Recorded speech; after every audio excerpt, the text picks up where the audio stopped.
Hola, ¿qué tal amigos? Bienvenidos a un nuevo capítulo de Dialécticos. En esta ocasión y en las oficinas de mi querido amigo Germán Saldívar, vamos a platicar el día de hoy sobre los impuestos a la riqueza que se discuten, debaten y promueven en prácticamente todo el mundo, y en México seguramente será posiblemente un tema, aunque ya se había anticipado algunas iniciativas. No han prosperado, pero queremos hablar sobre este tema con Germán, que es un especialista en la materia. Déjenme, antes de darle la palabra, presentarlo. Es actualmente socio de la firma Spetzen SC, miembro de la Alianza Internacional de Abogados BBA Deals and Disputes. Ha encabezado el área de asuntos jurídicos en multinacionales como Bocar Group, Holding and Family Office y en Avantel S.A.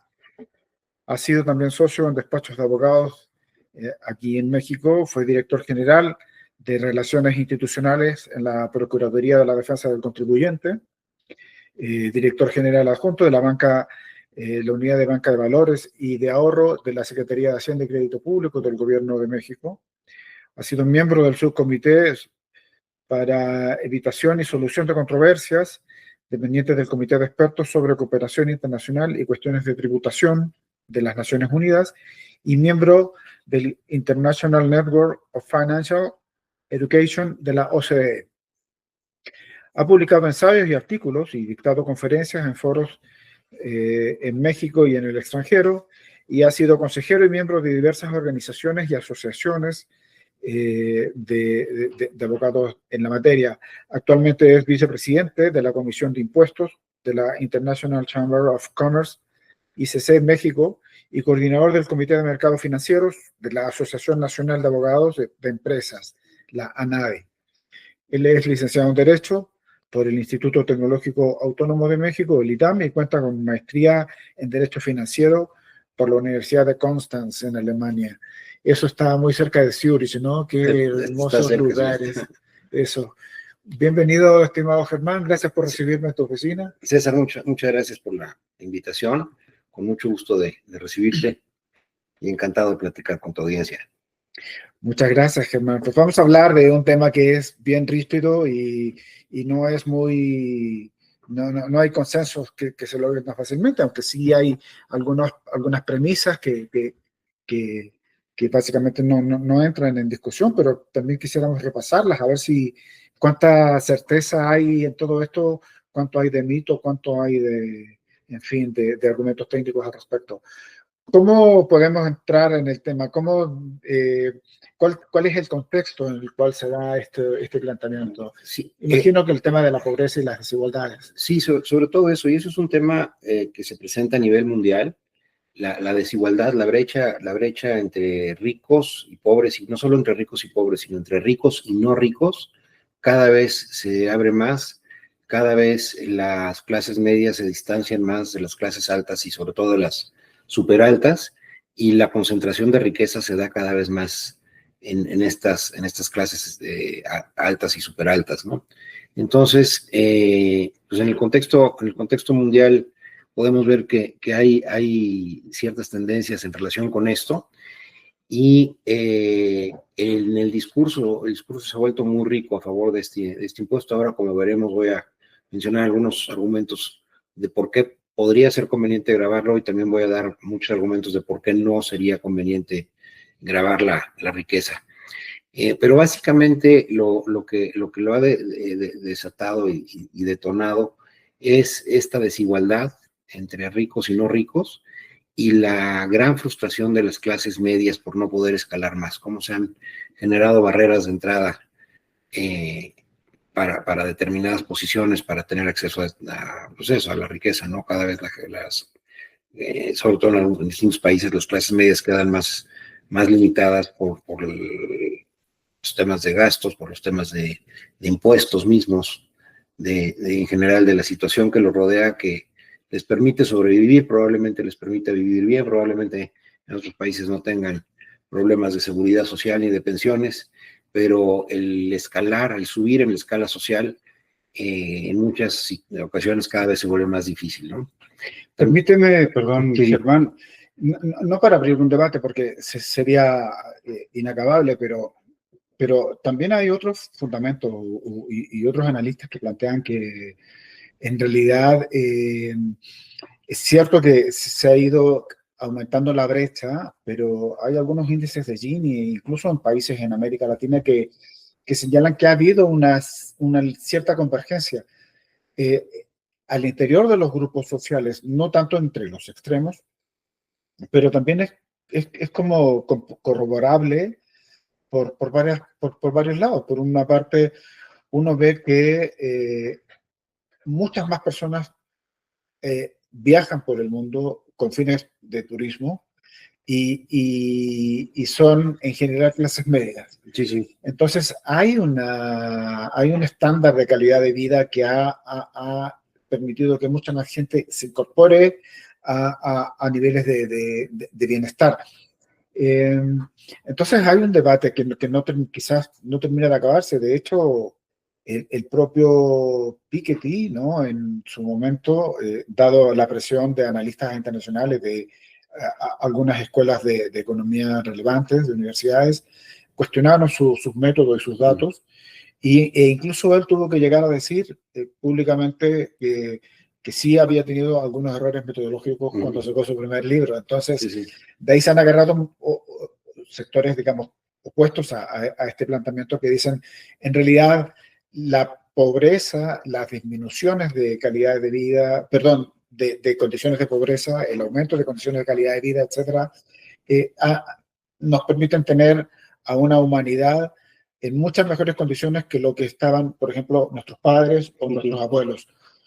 Bueno, ahí desde luego la evolución humana indiscutiblemente ha permitido cada vez tener mejores condiciones de vida, posiblemente en cuestión de alimentación, de higiene, de movilidad, una serie de cosas. Pues cualquier persona de clase media, incluso de clase media baja, vive mejor que la aristocracia y la realeza del siglo XVIII, ¿no? Del siglo XVII. O sea, a lo que me refiero es las condiciones mejoran, digo, si lo vemos en relación con los avances recientes a nivel mundial, pues el acceso al crédito, el acceso a la seguridad social, la promoción de los derechos humanos, desde luego ha generado mejores condiciones de vida para toda la población, yo diría en todos los países, incluido México. Ya si entramos al tema que tú señalas de las mejores condiciones de las clases medias, pues yo también te diría que es indiscutible, aunque hay que ver la realidad de cada país. Digo, en España las clases bajas prácticamente, en Europa en general, en España, en Alemania, en Suiza, las clases bajas pues prácticamente están erradicadas. Hay clases medias bajas que viven con más dificultad. Claro, hay ahora, después de la pandemia, y eso sí, se volvieron muchos casos de gente que no tiene ni techo ni nada, ¿no? Pero dejando a un lado ese segmento de la población, en términos generales, la población ha mejorado mucho sus condiciones de vida pues, por todo esto que mencioné, ¿no? Sin embargo, también sin ánimo de generar un debate, pero un poco y no es que sea mi postura, pero simplemente replicando los argumentos que promueven que se grave la riqueza, pues lo que dicen estos argumentos es que el acceso a las posiciones relevantes dentro de las organizaciones importantes a nivel mundial se han reservado a ciertos grupos, ¿no? Un poco déjenme mal llamarlo el pretexto, que en realidad considero que no lo es, pero y ahí entramos a otra discusión muy interesante, que es este tema de la meritocracia, que si está bien la meritocracia o no la meritocracia.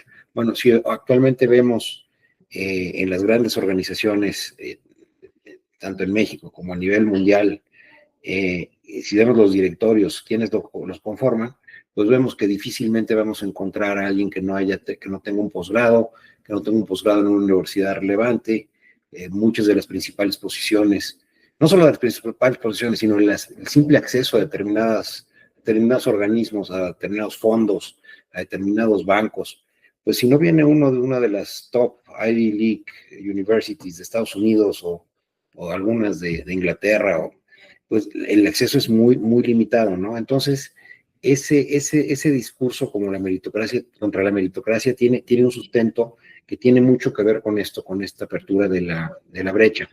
Hay algunos datos, aquí tengo un dato de un reporte es de 2019, pero es el Global Wealth Report de Credit Suisse, que dice que el 1% más rico de la región de América Latina tiene el 41% de la riqueza total y el 10% más rico concentra el 72% de la riqueza.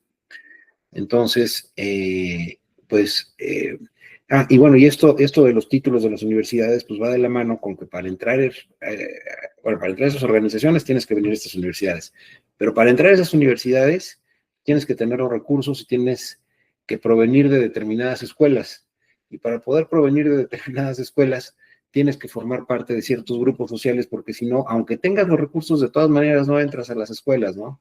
Entonces, se vuelve un círculo en donde un segmento de la población discrimina y excluye a otra gran parte de la población, ¿no? Entonces, probablemente lo que tú dices, que hay mucha gente que actualmente viaja por todo el mundo, que tiene su coche cuando sus papás y sus abuelos nunca tuvieron más allá de un burro o una bicicleta, que tiene casa propia cuando que sus antecesores probablemente llegaron a invadir algún terreno. En fin, una serie de satisfactores que no solo los tienen, sino que además se han generado las condiciones, ya sea por subsidios gubernamentales o por mejoras regulatorias que han permitido que esos segmentos de la población cada vez accedan a más y mejores servicios. Ok, pero sí, creo que en esto estamos de acuerdo.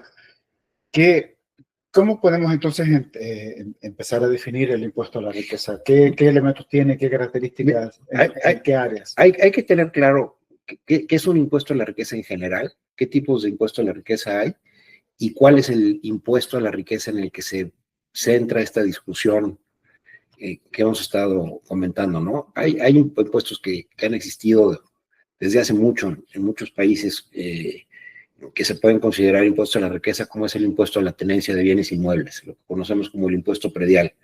Ese pues no deja de ser un impuesto a la riqueza. Existen impuestos a la transferencia de riqueza.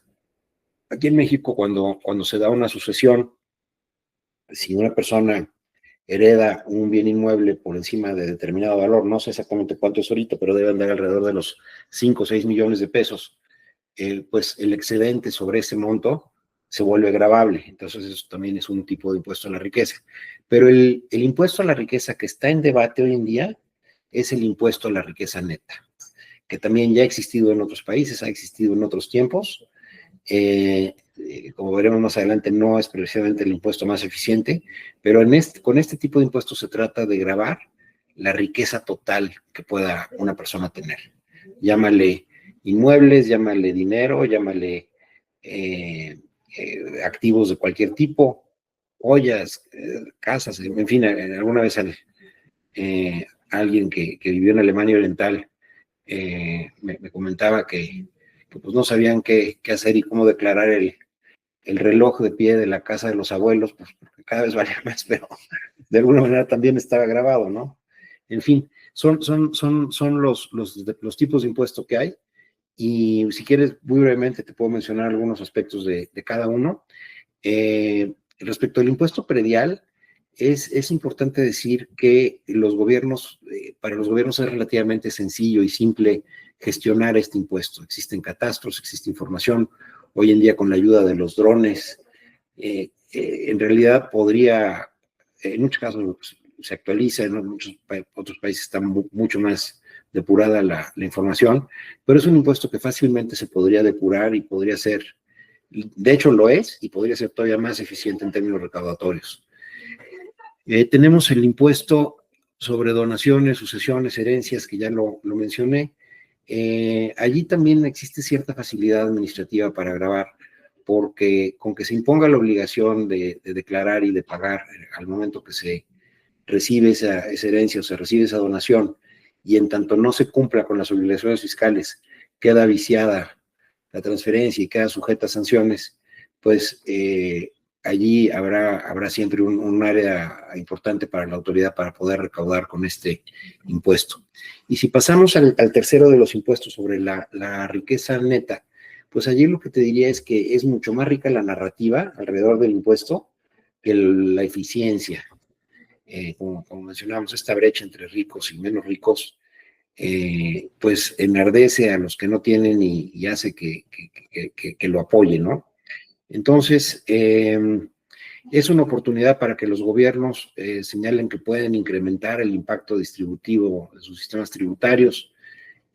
Sin embargo, como veremos un poco más adelante, hay activos que podrían estar sujetos a este impuesto que son muy difíciles de evaluar. Hay unos que son relativamente fáciles, como podrían ser los documentos y partes de capital, pero hay otros que son muy difíciles, como los fideicomisos, negocios privados, joyería, muebles, arte. Allí caemos en términos de evaluación, caemos en términos de cada cuándo se recauda, cómo se recauda, quién lo manifiesta, cómo lo manifiesta, en fin, son una serie de complicaciones que si quieres comentamos un poco más al detalle. Ese es ahí entramos en un tema que me parece, porque muy delicado, muy álgido también. Hace algún tiempo creo que se había dado generado algunas instrucciones o normativas en Hacienda para que tú tengas que declarar o hacer un inventario de tus bienes muebles, ¿no? Pero lo difícil está en, por ejemplo, cuando tú tienes a una persona viuda que, claro, hereda o se queda con una propiedad grande y con unos muebles seguramente también de lujo, pero con una renta que es una pensión de viudez o una jubilación, y no le alcanza para pagar todo el lujo en el que vive. Aunque así sea, bueno, tendrá que empezar a vender los cuadros. Sí, esa es una de las complicaciones que más a menudo se presentan, y además es un gran destructor de patrimonio inmobiliario en muchas ciudades. Lo vimos en Madrid, en Paseo de la Castellana, cuando entraron estos impuestos, como las familias que les pasaba exactamente lo que tú dices, pues terminaban vendiendo los inmuebles, y más allá de que alguien se hacía muy rico porque compraba ganga, tiraba la casa, tiraba los árboles y hacía unos edificios. Digo, es un poco lo mismo que ha pasado en muchas otras ciudades, en Buenos Aires, Claro. Pero en Madrid en particular entiendo que tuvo mucho que ver con este tipo de impuestos. Pues traen algunos efectos secundarios, y ciertamente en las zonas ricas, tradicionales, de familias de dinero de hace muchos años, en general en todos los países, pues se ve mucho lo que tú dices, ¿no? De los que podríamos llamar ricos pobres, ricos en el sentido que en activos son muy ricos, pero en términos de flujo muchas veces tienen complicaciones. Entonces, con un impuesto de este tipo, pues genera situaciones, unas distorsiones muy difíciles, porque en última instancia, como veremos también más adelante, no sirve para recaudar. El efecto final es que no recauda. Ajá. También y cuando comentabas hace rato que tiene mucho más que ver con la narrativa, en cómo se estructuran los discursos para apoyar estas acciones fiscales, también se le imputan, ¿no? Bueno, uno puede decir, claro, es tremendamente inmoral, así literalmente se señala que existan Bill Gates, que existan estos personajes multimillonarios, o un Carlos Slim para el caso mexicano, pero también está el hecho de que en esa narrativa lo que se le hace es imputarle todo el capital empresarial a la persona, Sí. y para fundamentar algo, pero en realidad su capital o su patrimonio puede ser no tan grande. Es un porcentaje bastante menor. Sí, allí en muchos casos corporativizan la riqueza, y allí caemos nuevamente en un argumento de por qué no es conveniente este tipo de impuestos, porque pues no graban lo que no necesariamente es de ellos, o está dentro de determinados esquemas que imposibilitan identificar la riqueza y grabarla, ¿no? Allí la narrativa de que las grandes fortunas derivan de herencias o donaciones. Yo te diría el caso de Slim, de todos los que mencionaste, son más legítimos porque allí ellos han sido los creadores de su propia riqueza. Pero tenemos muchos casos, tenemos muchas familias que actualmente los herederos pues viven literalmente de sus rentas, viven de los dividendos que generan las acciones y son personas que probablemente no han trabajado nunca en su vida, ni trabajarán, y sin embargo su patrimonio se incrementa mucho más que el de mucha gente que trabaja toda su vida, ¿no? Ahí es donde entran este tipo de argumentos, de decir, oye, es que a esos es a los que hay que grabar. En fin, allí me recuerdo alguna vez haber visto una entrevista en internet de la heredera de alguna de estas fortunas de Estados Unidos que decía, yo me siento muy incómoda porque el origen de mi fortuna viene de la esclavitud, de no sé cuántas generaciones atrás, que el tatarabuelo se hizo rico con las plantaciones de algodón y a lo mejor actualmente la familia está involucrada en temas tecnológicos, pero decía, en mi caso yo estoy dispuesta a donar y a ser filántropa y no sé qué. En fin, son discusiones que se dan. Aquí el problema, y si queremos caer ya en un poquito en complicaciones técnicas y desde el punto de vista tributario y jurídico, es, por ejemplo, cómo imponer un impuesto que grave la riqueza año con año sobre la riqueza que se tiene. Si lo vemos estrictamente, pues es un impuesto totalmente injusto, porque es una riqueza que no se está, que no está generando utilidades en muchos casos. Por ejemplo, si una persona es dueña de un patrimonio, vamos a decir una casa con muebles, con cuadros, con todo lo que dijiste, y cada año le van a grabar porque su casa vale, vamos a decir, no sé, la cantidad que quieras, $10 millones, pero es lo que vale la casa, y año con año le quieres volver a cobrar impuestos sobre una casa y unos cuadros y unos muebles que no generaron ni un peso de utilidad, y no solo eso, sino que además se deterioraron, y como tuvo que pagar impuestos, no tuvo dinero para mejorarlos y mantenerlos, y cada vez valen menos. Pues en fin, allí también se vuelven situaciones muy injustas, ¿no?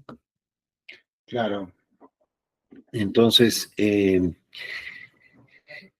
hay grupos como el grupo, hay una que se llama Comisión Independiente para la Reforma de la Fiscalidad Corporativa Internacional, que allí me parece que está el mismo Piketty y está, no sé si también está, se me fue ahorita el nombre, algún premio Nobel, que siempre están buscando nuevas fórmulas para reducir la desigualdad económica y adaptar el sistema tributario internacional para asegurar una imposición justa a las multinacionales. Buscan mayor transparencia en el sistema financiero global para perseguir paraísos fiscales ilícitos, asegurar bienes robados, aplicar mecanismos que eviten el ocultamiento de grandes fortunas. Allí los que buscan este tipo de organizaciones va muy de la mano con lo que decías tú de los Gates y de los Slim y de todos que utilizan todo tipo de esquemas corporativos, probablemente en primera instancia para aumentar las utilidades y aumentar su riqueza, pero que de paso sirven también para evitar el pago de muchos impuestos, ¿no? Allí fue muy famoso el caso Google, el caso me parece que Starbucks, en fin, ha habido varias empresas multinacionales que han ocupado esquemas de no tributar en donde generan la riqueza. Por ejemplo, el caso Google, si más o menos lo recuerdo, estaba dividida la empresa entre la operación en Estados Unidos y la operación en Europa, que atendía buena parte del resto del mundo, ¿no? Entonces, desde Europa, las utilidades que generaba esta empresa, no sé si es real o no, pero vamos a inventar en Irán o en cualquier otro país, las mandaba a Irlanda, de Irlanda por un beneficio fiscal que existe en la Unión Europea, lo mandaba a Holanda y al final terminaba mandando las utilidades vía regalías por servicios de consultoría y de mantenimiento y de lo que ustedes quieran, las terminaba mandando a algún paraíso fiscal en el Caribe, ¿no? Entonces, en vez de pagar una tasa que probablemente originalmente, si lo hubiera tributado en Inglaterra, hubiera sido de, no sé exactamente cuánto, pero probablemente de una cifra cercana al 20%, al final terminaba pagando una cifra cercana al 2%, ¿no? Entonces, y además, otro problema que se genera con este tipo de esquemas corporativos internacionales de las multinacionales es que en muchos casos la riqueza se genera en países a los que no les toca nada de derrama de esa riqueza. Tenemos el caso de los países africanos, en donde hay industria extractiva de todo, desde diamantes hasta madera, hasta minerales, lo que se te ocurra ahí en África, y las empresas están allí en muchos de los casos, para extraer los materiales, mandarlos a otros países a transformarlos, convertirlos en otro tipo de bienes, y al final del día a los africanos les queda poco o nada.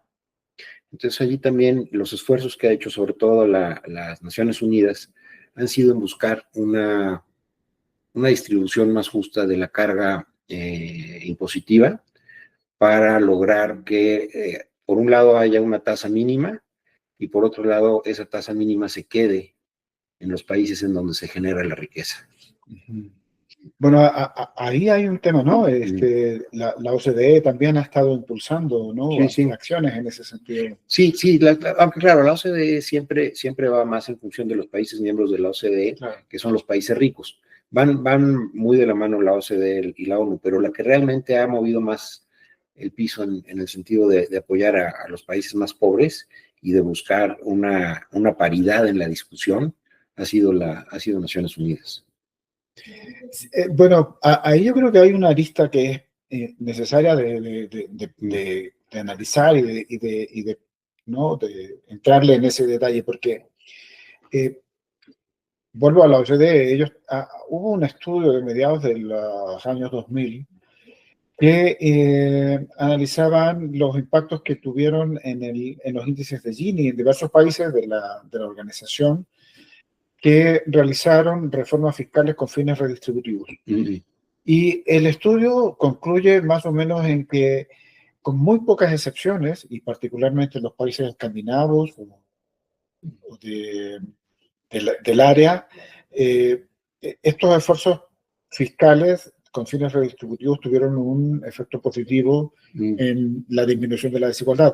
Pero para el resto de los países, y particularmente para América Latina, y los casos que se analizaron, me parece, Brasil, México y Chile, al contrario, después de estas reformas fiscales, la situación con la desigualdad se mantuvo más o menos constante, y en algunos casos se agravó un poco. Entonces, yo creo que en general coincidimos o estamos de acuerdo en que hay un mundo en el tema fiscal y de pago de impuestos que debiera mejorarse.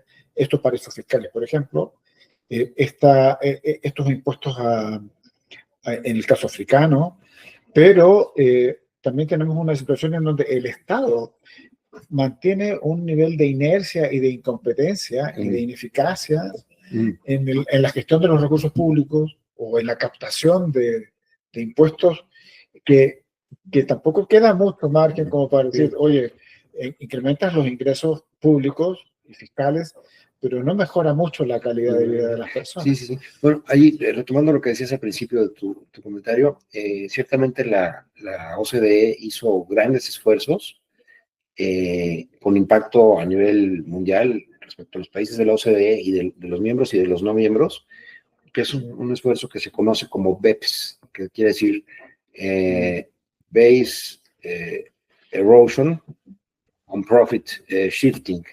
Es el movimiento para evitar que se erosione la base gravable por mover las utilidades a paraísos fiscales. Tiene mucho que ver con lo que te decía yo del caso Google.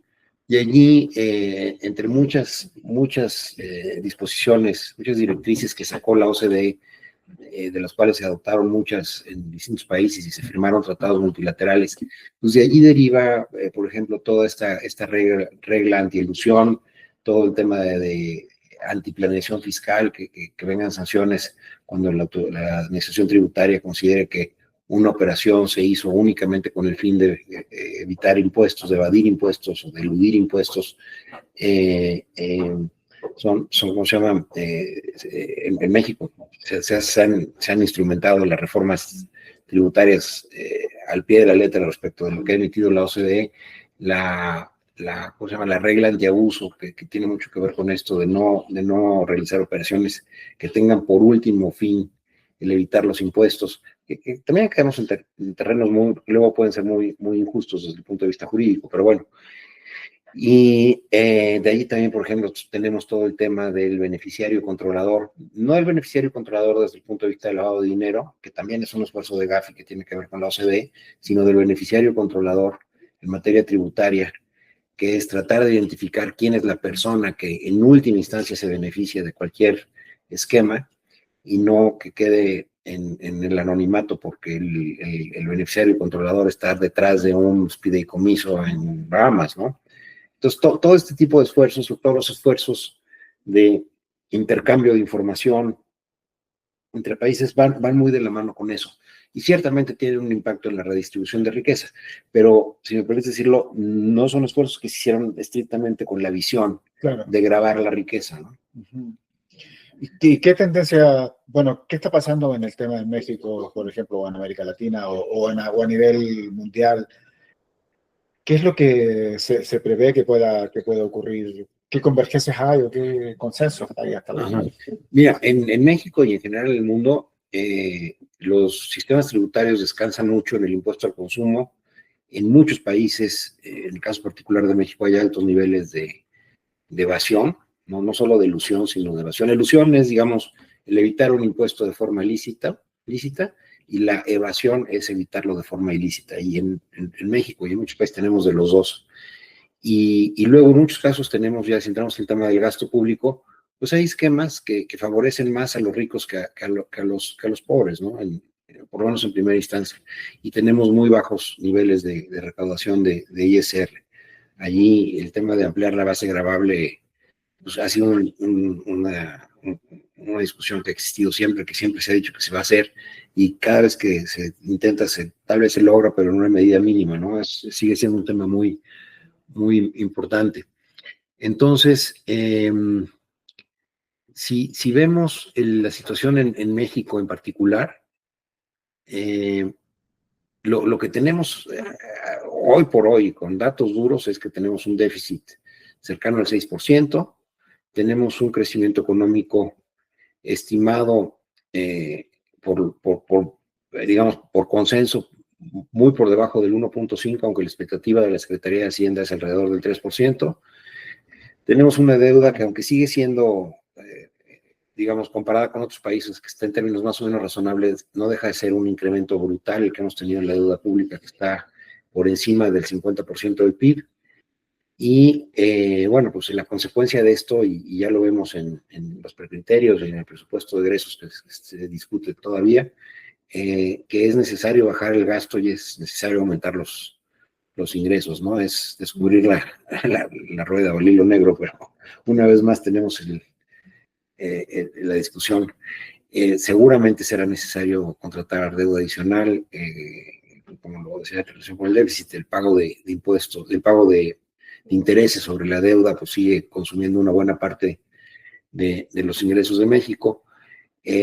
Van a venir ajustes en el componente programable y pues el contexto de desaceleración y de políticas en general a nivel mundial parece no favorecer a México. Claro, en la otra cara de la moneda tenemos el nearshoring y tenemos unas muy buenas intenciones por parte de la administración actual de promover en cierta medida la inversión extranjera con temas de energía limpia, de ferrocarriles, de puertos, en general de infraestructura, de combatir la inseguridad, que aunque no es un impuesto en estricto sentido, pues no deja de ser una carga que actualmente todas las empresas en México consideran dentro de su presupuesto, porque ya saben que les va a costar, llámale derecho de piso, llámale extorsiones, llámale robos, llámale como quieras, ¿no?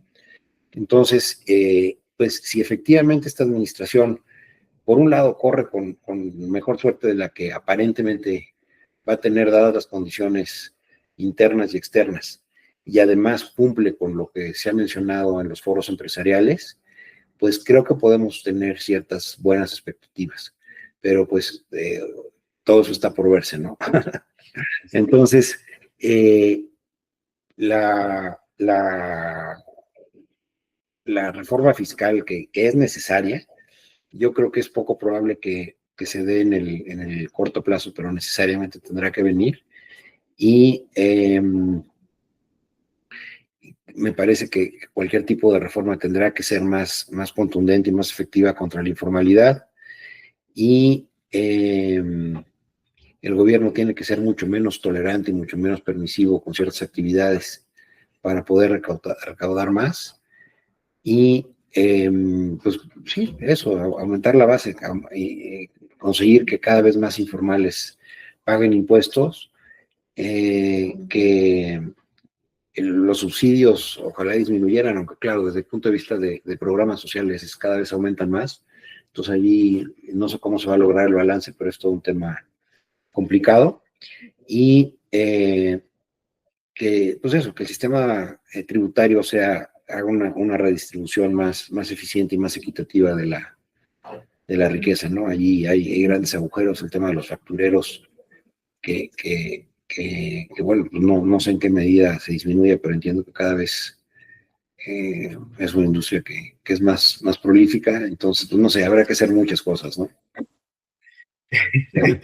Es fascinante porque cuando tú entras, cuando uno comienza a desmenuzar estas consideraciones técnicas y en general jurídicas de cómo establecer cómo diseñar estos esquemas de reformas fiscales, de fondo también está la discusión bueno, a ver, eh, el gobierno en la administración pasada dijo, no voy a subir impuestos, y en la práctica lo que ocurría era que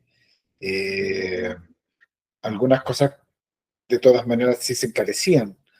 Entonces hay también, por otra parte, los balances dicen se disminuyó la inversión pública, pero el gasto público llegó a niveles incluso de gasto con deuda. Entonces, si todo ese presupuesto público no repercute de manera importante en una dinamización de la economía, claro, la actual administración federal en México se plantea unos grandes desafíos de inversión en otros sectores. El gasto público en México estuvo concentrado en 2 o 3 megaproyectos cuyo, cuyos beneficios todavía se siguen proyectando para ver cuándo comienza el retorno de beneficios, pero actualmente también. Pero si uno compara casi todo el siglo XXI en México con sus diferentes reformas fiscales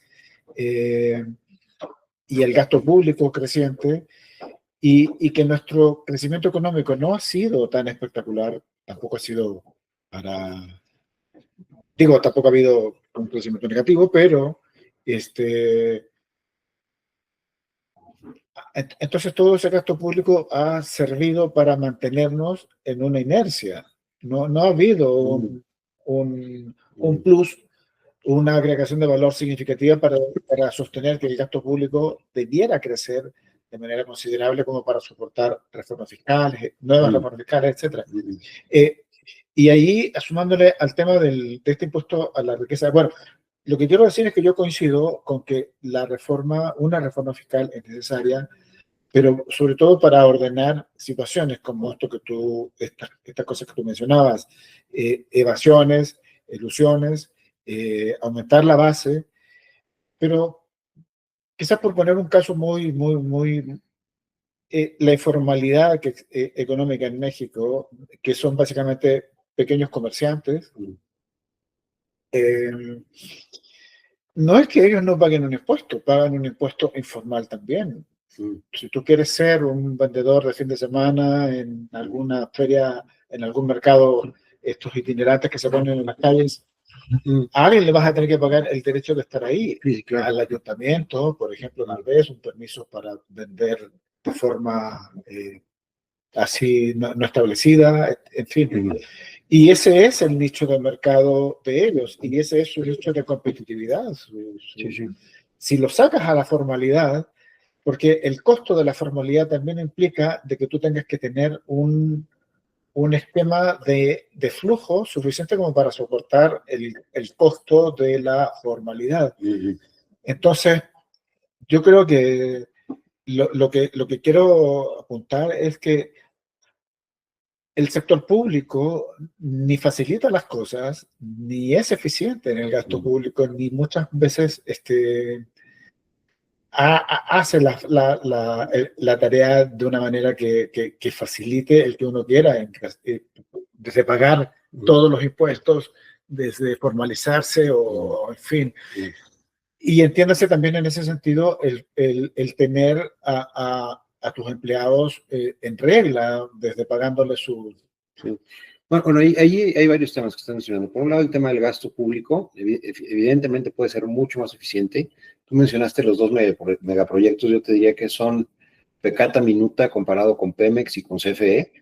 El gasto público destinado a estos dos rubros, tanto en gasto propiamente dicho como en una falta de eficiencia para la producción y para la recaudación, ha sido muy, muy significativo, bueno, sobre todo en el sexenio anterior. No quiero decir que en los anteriores al del presidente López Obrador haya sido especialmente bueno, pero ya se había hecho una reforma fiscal, bueno, sí, fiscal y energética, un poco para sacudirse el gobierno de estos lastres, y con la reforma del presidente López Obrador, pues lo que se hizo fue volver a echarse encima estos lastres, que van a ser una carga fiscal muy, muy grande, ¿no? Entonces, allí tratar, una vez realizado esto y teniéndolos encima, encontrar los mecanismos para volverlos más eficientes, que es un poco lo que se busca en esta administración, con la entrada de la iniciativa privada en materia de energía limpia, etcétera, pues ojalá que se logren grandes, que haya grandes logros, que disminuya la carga fiscal, que se generen más ingresos, que haya más ingresos fiscales, en fin, ojalá que eso se logre con las condiciones actuales. Y respecto de lo demás que decías, pues allí, y también relacionado con el gasto público, allí hay una serie de factores que parecen ajenos, pero que no lo son. Yo te diría, por ejemplo, el tema de seguridad, si se logra erradicar un poco la presencia del crimen organizado, porque tú decías de los derechos o lo que sea que se tengan que pagar al municipio, esos seguramente existen y aunque sean informales y los pagan, pues está bien y eso recauda un poco, pero lo que realmente es una carga y es una ineficiencia para el Estado son los costos que se pagan tanto al crimen organizado como derecho de piso y los costos en corrupción, los costos que se le pagan no al ayuntamiento, no a la autoridad, o sea, no a la autoridad como autoridad, sino a la autoridad como persona física que le va y le dice, si tú quieres poner tu puesto a mí por fuera de la formalidad, me das tanto. Claro. Entonces, esas son las cosas en las que debería centrarse la política pública y diseñar los esquemas que permitan evitarlos, esquemas anticorrupción, esquemas de mejorar la eficiencia del Estado en el combate al crimen organizado, al crimen en general. Y bueno, pues digo, con lo que pasó ayer, que desapareció en el INAI, ahí sí creo que cada vez va a ser más complicado, pero en fin, esperemos que se logren grandes avances en materia de evitar la corrupción y también que disminuyan este tipo de costos, ¿no? Y entonces un impuesto a la riqueza debiera, si se llegara a incluir en una reforma fiscal, en los términos en que más o menos se conocen o se están existiendo algún consenso sobre eso, ¿debiera tener un destino? ¿Tú crees que debiera tener una etiqueta final? Todos los impuestos tienen como destino el gasto público, ¿no? Y un destino más específico, porque si no es seguir incrementando la billetera fiscal, pero no... Claro, no, eso podría ser, ¿no? Pero yo más allá de ponerles etiquetas o no, creo que lo relevante sería primero definir si te va a salir más caro el caldo que las albóndigas o no. Instrumentar un impuesto a la riqueza es un tema muy complicado, es un tema administrativamente muy complicado. Y para ejemplos y para experiencias ya tuvimos dos más o menos recientes en México, que fueron el impuesto al activo y el impuesto empresarial a tasa única, que eran de una complejidad no solo para los contribuyentes de estar presentando declaraciones y haciendo cálculos, sino también para los bancos de andar viendo hasta qué horas llegabas a qué límite y a partir de cuándo ya era obligatorio tributar, y desde luego para la autoridad llevar el control de todo eso era una carga enorme que no generaba los ingresos que se querían. Y imponer un impuesto a la riqueza pues conlleva todavía más dificultades. Por ejemplo, esto que decía yo de poner un impuesto, por ejemplo, anual sobre la riqueza, es dificilísimo de fiscalizar. ¿Cómo lo fiscalizas? ¿Cómo obligas a la gente a que manifieste los bienes que tiene? Ya parece que sobre todo los que más tienen van a andar yendo a decir al SAT que la señora tiene tantas joyas y que en la casa están colgadas tantas obras de arte y que valen tanto, y sobre todo con las fugas de información que hay, ¿no? Y luego también otro tema que hay que entender respecto de poner un impuesto a la riqueza, que lógicamente busca afectar en mayor medida a los más ricos, pues los más ricos siempre son los que tienen los mejores elementos para evitar justamente ese tipo de impuestos y para tomar decisiones racionales. Entonces, en el momento que tú a un empresario le pones una carga, por un lado, corporativa, le aumentas el ISR, le pones un impuesto sobre dividendos que ya existe, le ponen, tienen todos los impuestos que déjame llamar impuestos que no lo son, pero en países como México, donde los más ricos no se benefician ni de la seguridad social ni de la educación pública, sino que pagan seguros y pagan hospitales privados y los hijos pagan escuelas y universidades privadas. Pues aunque no es un impuesto en estricto sentido, es un gasto adicional, ¿no? Que en muchos otros países tú te vas a Estados Unidos a vivir a la mejor zona de una determinada ciudad y en automático tienes una educación pública del mejor nivel, ¿no? Bueno, seguramente habrá alguna que otra escuela privada, pero muchísima gente busca vivir en las mejores zonas porque justamente es donde sus hijos reciben la mejor educación. Y seguramente tendrán un impuesto a la educación alto, pero bueno, son unas cosas por otras. En México el costo agregado, tanto de impuestos como de ese tipo de gastos, como de seguridad, tanto de la empresa como personal, si además le pones un impuesto a la riqueza, pues cualquier empresario racional saca la sumatoria de todos los impuestos y gastos y dice, oye, me sale más barato vivir en Suiza que en México. y tan sencillo como mudarse, ¿no? ¿Qué es lo que está pasando hoy en día? Eso es totalmente cierto. Lo que tú acabas de señalar, Germán, es finalmente la conclusión más relevante de todo esto. Son instrumentos fiscales que no repercuten ni siquiera en un ingreso público relevante o suficiente como para mantenerse. La dinámica, el costo de implementar eso es prácticamente inaplicable, en fin. Entonces nos quedamos con el tema de que qué se hace desde el Estado para la desigualdad. Y hay un tema, no me acuerdo, ¿cómo está la situación actual de los contribuyentes cuando quieren deducir gastos médicos?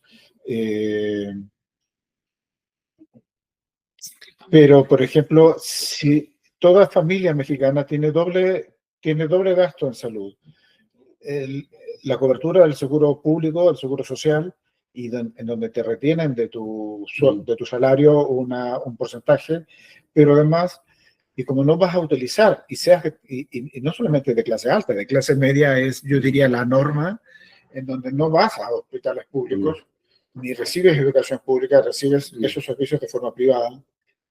Entonces, un esquema de reforma fiscal debiera considerar facilitarles ese gasto a las familias de clase media con esquemas mucho más generosos de deducción, porque no sé si se había modificado eso, se habían reducido los componentes o algo. No conozco al detalle las tasas y los montos, pero sí es una realidad que ni puedes deducir todo. Ajá. Y bueno, pues por el excedente que no puedes deducir terminas pagando, tienes costos y bueno, pues al no poder deducirlo, pues te cuesta más, ¿no? Sí hay muchos gastos asociados que en otros países pues la gente ni siquiera se lo plantea porque va al esquema de seguridad pública. En España, por ejemplo, hay esquemas mixtos de seguridad pública con privada que son mucho más baratos que simplemente tener la parte, si los contratas tú por la parte privada, son más caros que si solo fueras a la seguridad pública, pero hay esquemas intermedios. Claro. Lo mismo en las escuelas, hay estas escuelas concertadas en donde una parte bueno, los dueños, supongo, son privados y al mismo tiempo reciben un buen subsidio del Estado y son más baratas que las escuelas que solamente son privadas. En fin, ese tipo de esquemas aquí en México entiendo que no son comunes y pues tienes razón, digo, probablemente podría ser una solución que hubiera esquemas intermedios que ayudaran más a disminuir la carga, no en impuestos, pero por lo menos en gastos. Y si además hubiera mejores esquemas de deducción, pues sería mejor. Pero pues aquí estamos hablando justamente de lo contrario. Estamos hablando de que el gobierno lo que busca es aumentar la recaudación vía impuestos y gravar a los que más activos tienen, ¿no? Sí, bueno, ya se nos va el tiempo, nos quedaron ahí algunos temas que platicar, pero ¿con qué te gustaría cerrar, estimado Germán? Pues mira, en primer lugar, recalcar la escepticidad respecto a que un impuesto a la riqueza se puede instrumentar y administrar eficientemente. No obstante, la narrativa en la práctica considero que no es viable. Ciertamente deberían mejorarse los esquemas recaudatorios, no sobre la riqueza, pero sí sobre las utilidades de determinadas empresas, de tal forma que se logre un esquema más redistributivo, y eso solamente es posible a nivel internacional, porque el dinero no tiene fronteras. Entonces allí habrá que estar atentos y pendientes, que no digo que no se esté, que los gobiernos instrumenten las mejores medidas y que se apliquen y que funcionen, ¿no? Porque una cosa es que estén allí y otra cosa es que de verdad logren sus fines, ¿no? En caso de haber una reforma fiscal, que muy probablemente la habrá, pues que sea lo más eficiente posible, que sea lo más progresiva, que incluya no solo los impuestos, sino también el gasto social, y que haya un mucho mayor control de la evasión.